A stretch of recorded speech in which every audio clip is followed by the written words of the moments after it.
council meeting, March 5th, 2020. And I do want to apologize for a late start. We had a special meeting we had to finish up some business with. So, again, I appreciate your patience. In addition, I want you all to know that this will be our first meeting that we're actually going to live stream. And keep in mind that this is a work in progress. We're going to do our best to make sure everything's clear, concise, that we've got a good filming on it. But certainly, like I said, I'm sure there's going to be room for improvements going forward. So, again, we appreciate your patience. So we will now bring our meeting to order. And as I've mentioned before, each month we kind of assign a different council member to be in charge of the opening for our council meeting. This month it's Councilman Fitzpatrick, so I'm going to turn the time over to her to proceed. Yeah. Okay, I'm in charge of the pledge and the prayer, and sorry I didn't know about this till last night, so you guys are all safe this week. I'll go ahead and do both. So I'm going to start with the Pledge of Allegiance and ask that you please stand and follow after me.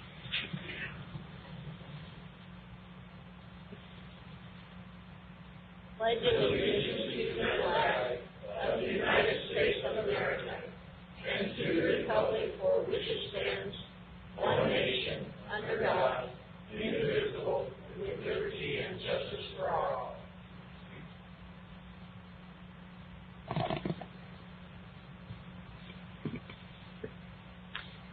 Our Father in heaven, we are thankful this evening to be able to assemble in this legislative process. We are so grateful for the freedoms that this country provides us and for our ability to have a say in our lives.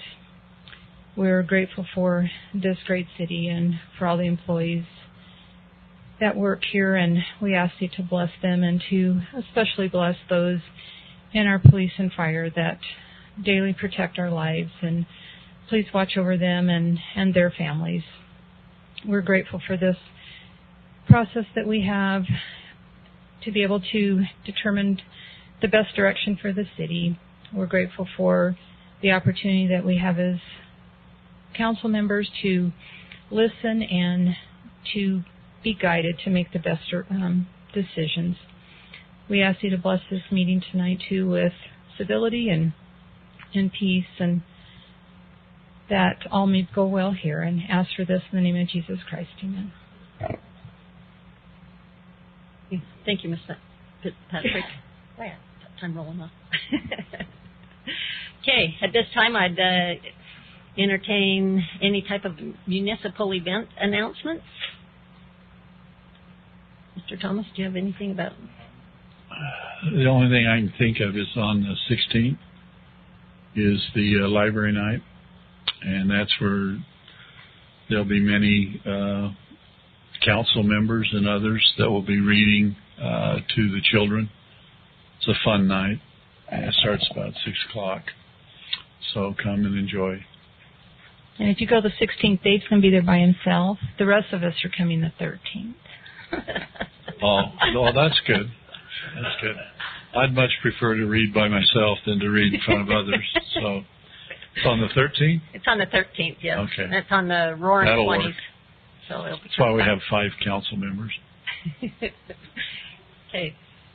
Anybody else have any comments they'd like to public announcements here?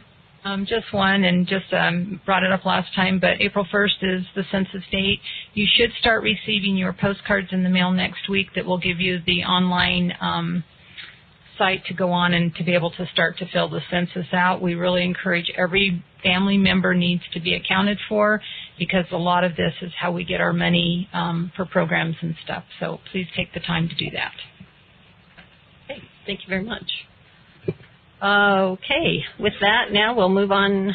Tonight we do not have any verbal petitions or presentations, so I'd like to move on to our public comment section. This is where the citizens can get up and give us their comments. We prefer that you kind of keep your comments brief and to the point, but certainly the time is now yours. If you'd like to step up to either side of the mic, please keep in mind that we need you to state your name and your address for our recorder.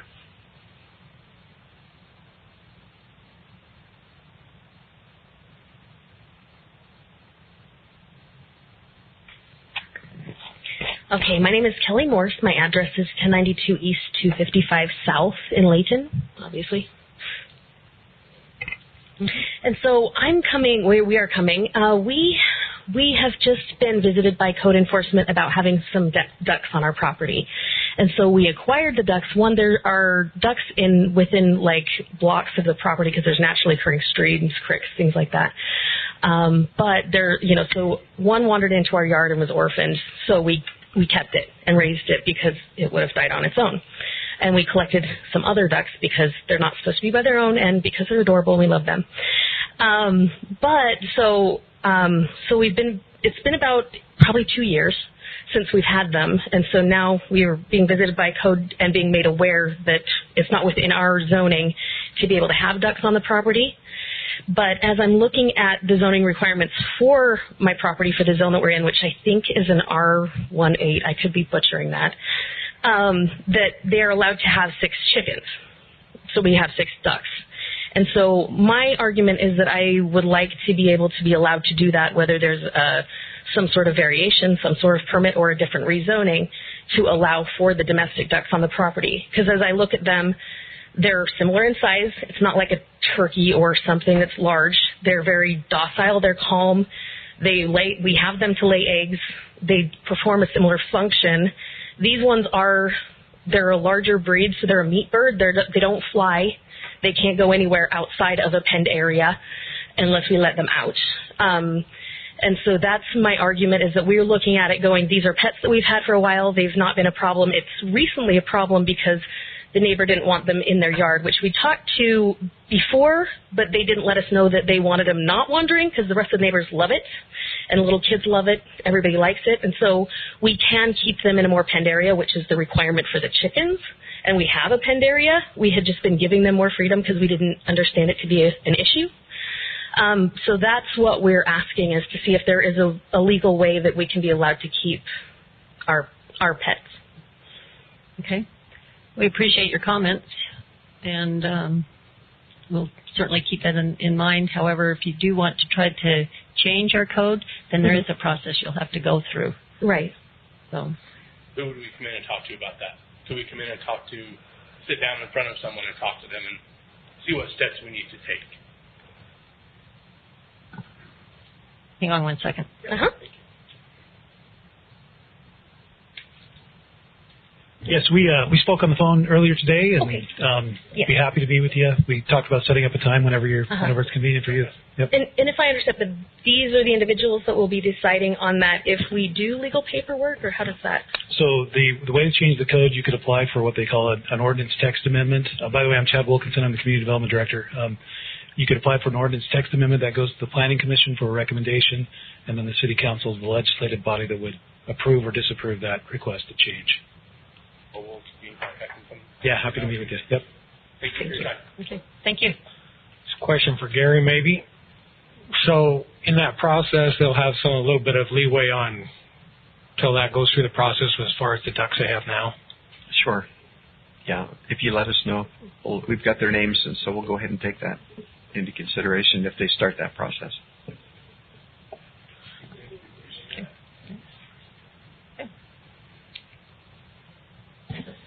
My name is Delos Connor, 395 Church, and I just wanted to come and thank you as a representative of Troop 1011 and Layton High's Latinos in Action. I can also speak for the Layton Elementary School principal and for, I think, our entire community. We presented last time a need for some bushes to be removed, and to our surprise and delight, they were removed to perfection. The road is much better. I think if you drive over it, you'll see the safety. I, too, love and appreciate our police and firemen who do so much to keep us safe. But you can tell whoever trimmed those bushes that they're also our hero, as are all of you. So I just wanted to come tonight and, on behalf of all those people and many more, tell you thank you. You're welcome. As a city staff, so we thank them. But this is the purpose of citizen comments: is to come and provide us with information that we might not know. So thank you for your willingness to step forward and share that information so we could make the city safer. And I have a bunch of Boy Scouts who now know it works, and a bunch of Latinos in action who are very happy to be Americans. So thank you very much. Good night. Thank you.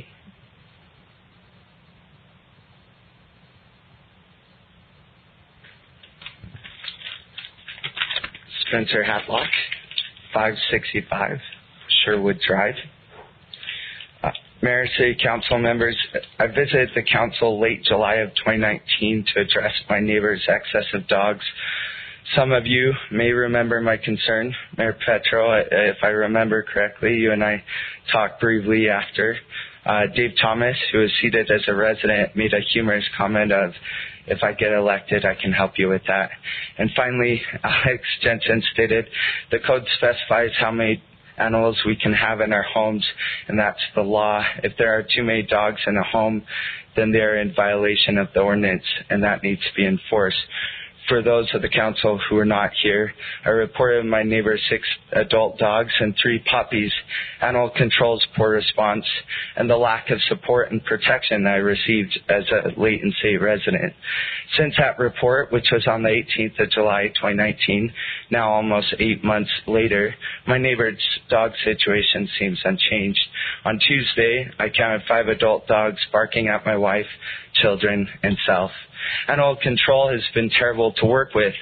It did not do anything with the evidence that I supplied them with, and I lost trust in animal control's ability to follow its own county code. I do not trust animal control to protect Layton City residents. I felt more confident in the city attorney's office and have provided more evidence to them and even reported animals on the loose along with evidence of such only to the attorney's office. While I've worked with the city attorney's office, I do not feel that the matter is being addressed within a timely manner. At the amount of dogs at large that we have had in the past year, I'm afraid that my kids will be attacked before city and county are willing to address my claims. Not only are my neighbors in violation of municipal code, but as employees of the city, they are in violation of the city personnel manual. The measures of misconduct which have been violated from the city policy manual are 3501, 3801 1M, 3801 10. Past my neighbor's excess of dogs, their dishonesty, dogs on the loose in my yard, and employment by the city, my neighbors have a hometown hero sign displayed proudly in their front lawn, and that frustrates me. I believe that my neighbors' actions meet the misconduct standards within the disciplinary action of the city personnel manual. Alex Jensen, I trust that you'll address these claims and verify those.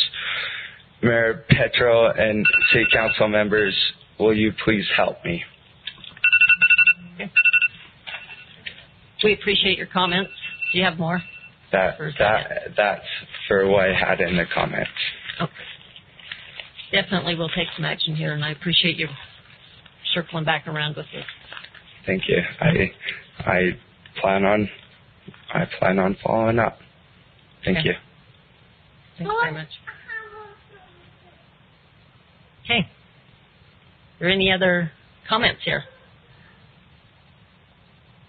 Okay, being that there's no more citizens' comments, I'll go ahead and move on to our consent items. We have 3 items on the list this evening. Our first one will be presented by our Economic Development Director, Chad Wilkinson.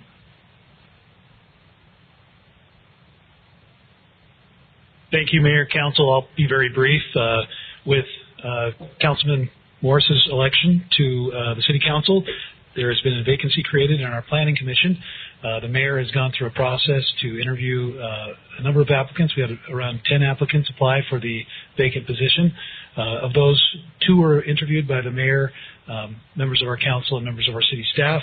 After those interviews, there's been a recommendation by the mayor to appoint our currently serving Tyson Roberts, who's currently serving as an alternate member of the Planning Commission, to serve as a full member of the Planning Commission, and Mr. Chris Crowder to begin serving as an alternate member of the Planning Commission.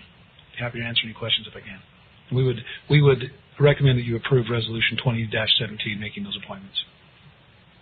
Any questions? So was Tyson's term due to expire July 1st of this year then? No. I was just curious why Chris is only until July of this year. Who is he filling an alternate position for that would have been up at this point? I had recollected that was next. What does it say? 2020? I had recollected that was 2021. That Tyson's would be through July 1st of 2021, but Chris's would only be through July 1 of 2020. Okay, that I'd have to verify that. That could be accurate, but there was Tyson was also filling another alternate position that had a term, and I thought that was 2021, but I'd have to verify that. Okay, I was just curious. I was kind of short. So. Yep. Okay. I want to acknowledge that Tyson is in the audience. Tyson, thank you for being here. And in addition to that, I know Mr. Crowder wanted to be here. He did send me a text. He has come down with the flu, but if you wouldn't mind, I'll go ahead and read his comment here. He says, I want everyone to know that I will take this serious, and I'm excited and appreciative for the chance to serve the city. With that, Mr. Day. So, yeah, as we pass this in, Chad, we'll pass it with with Don's question resolved, whatever date it is to. It's to whatever date is left in that term, yeah, and I apologize for that confusion. Yeah, I thought that was 2021, but it very well could be 2020, but we'll resolve that. We reviewed those pretty extensively with Tim that day we interviewed him, and I'm pretty sure that it's not this one, this July. I'm pretty sure as well, so that may have just been a misprint in the staff report. I think so. Okay. Thanks. Thank you, Mr. Wilkins. Item number B will be handled by our city attorney, Gary Crane. Thank you, Mayor and members of the council. Item number B is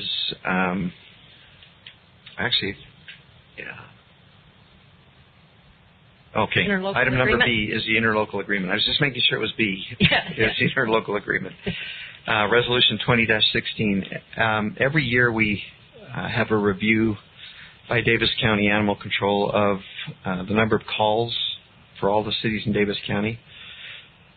Sad we have to talk about animal control after the comments that were made, but the bill this year has gone up. Animal control fees are determined by the percentage based on population that each city has of the number of total calls during a year. The total calls, it looks like last year went up about 1% is what it looks like. And then there's also a component, a capital improvement component that the cities agreed to cover 50% of. And then there's the costs, the actual costs. And the biggest cost increase was, you can almost estimate what it would be, and that's personnel. They've been short on personnel, and so they're looking forward this next year to acquiring additional personnel to maybe take care of the types of situations that Spencer was talking about. And by the way, we are still working on that. The city attorney's office is, and we're processing that for charges.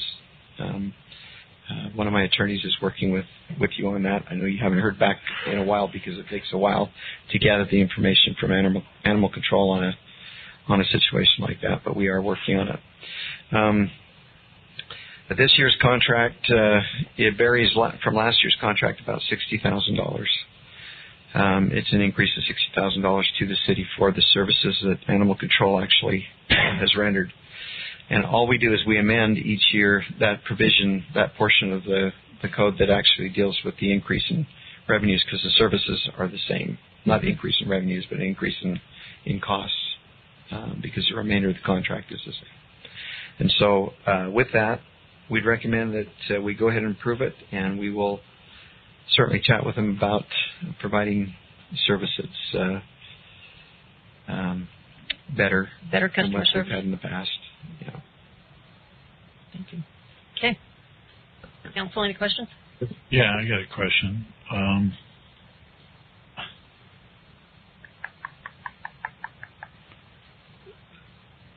Are there other cities involved in this? Yes. All the cities in Davis County. Yeah, they're all of them. Mm-hmm. I think, I can't remember. We're getting charged according to what? Population, I assume. According to the number of calls. Calls? Call volume.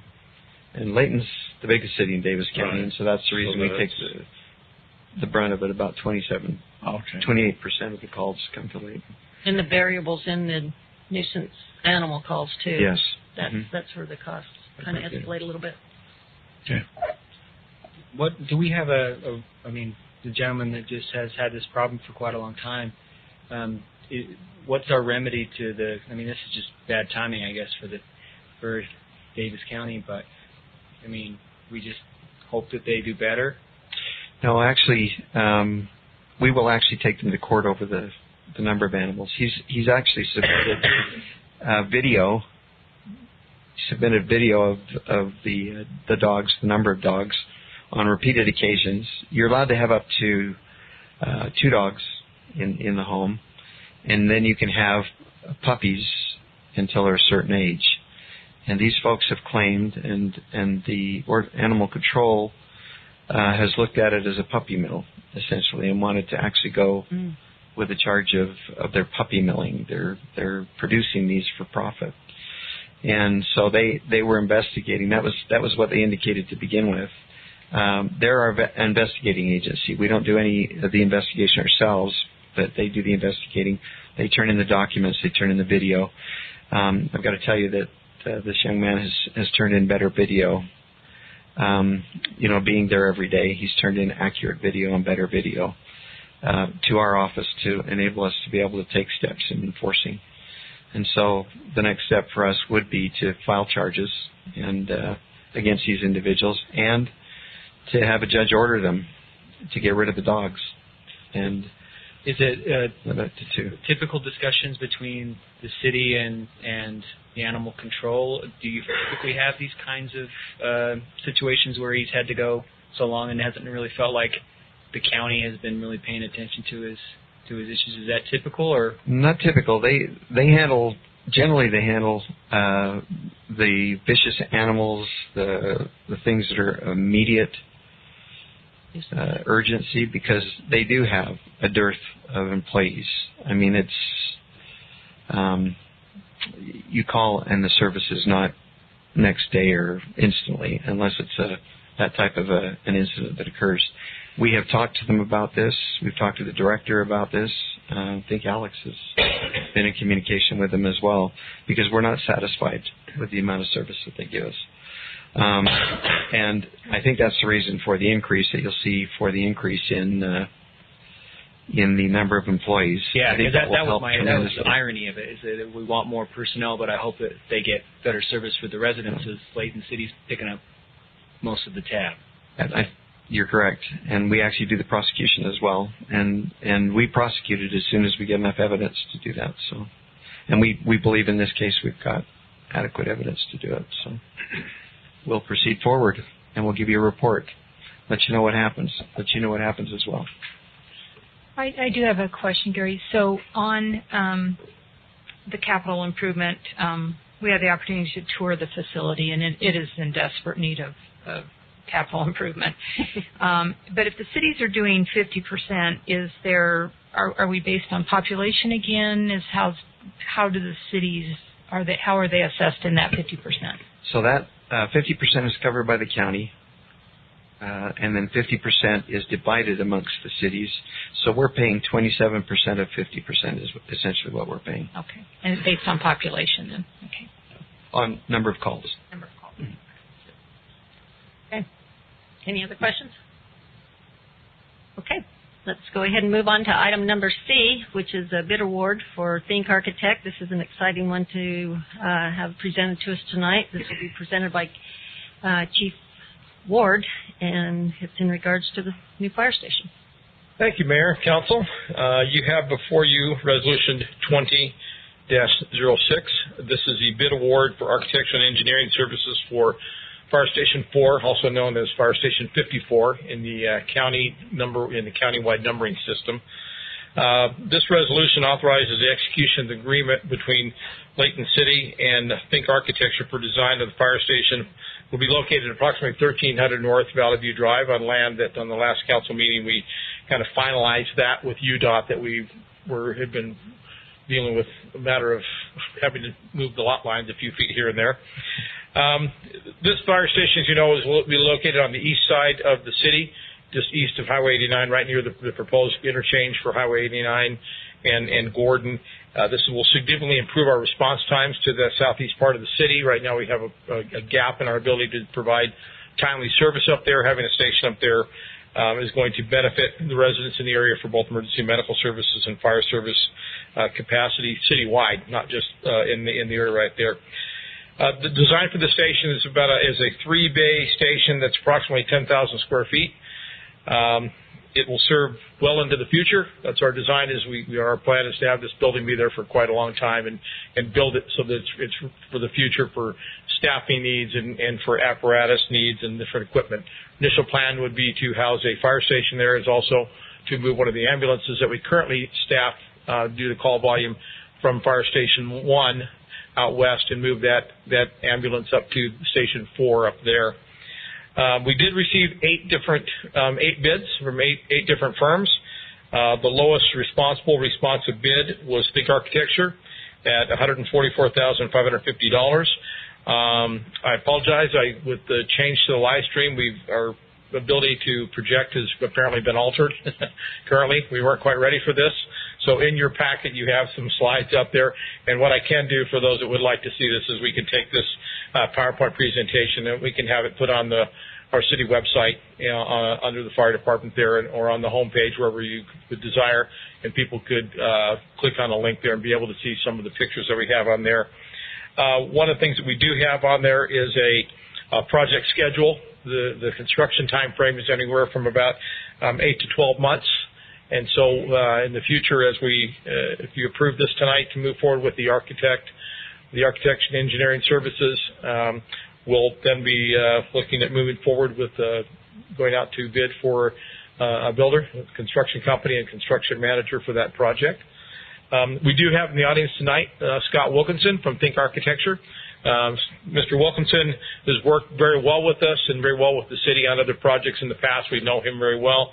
He is, again, the principal architect in the firm, and he was actually, for some of our design, as I mentioned previously, for our time for Station 4 informational meetings that we had to have some kind of a design to have people look at to see what basically we were looking at in terms of fire station. And so Mr. Wilkinson was put that together for us. So if you have any questions for either me or for Mr. Wilkinson, we'd be glad to answer those.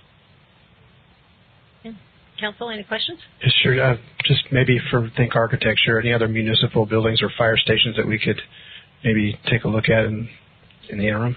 That they built at other locations. They have had buildings that they built in the city here, but currently, correct me if I'm wrong, but the most current project is Murray Fire Station 81, which is actually a headquarters station, which won't look anything like the station we're building. It's about 23,500 square feet, but it is. I've seen renditions of it. It's scheduled to open in the next couple of weeks, I believe. I'm looking forward to going down to the grand opening of that. But that just kind of shows some of the great work that Think Architecture and Mr. Wilkinson has done in the past. And if you could speak to maybe other facilities that you've done the design for. We listed a number of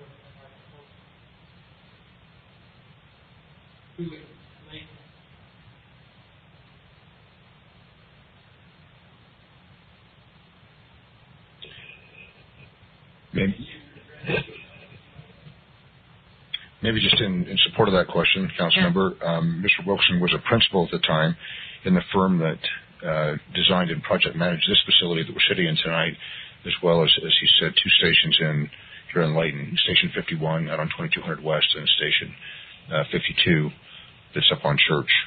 His firm, again, under a different title at that point in time, Mr. Wilkinson was one of the principals of that firm. Yes, we have a lot of experience with him and his firm. Very good. Staff would recommend council adopt Resolution 20-06 to award the bid to Think Architecture and authorize the city manager to execute the agreement for Fire Station 54 architectural engineering design. Thank you very much.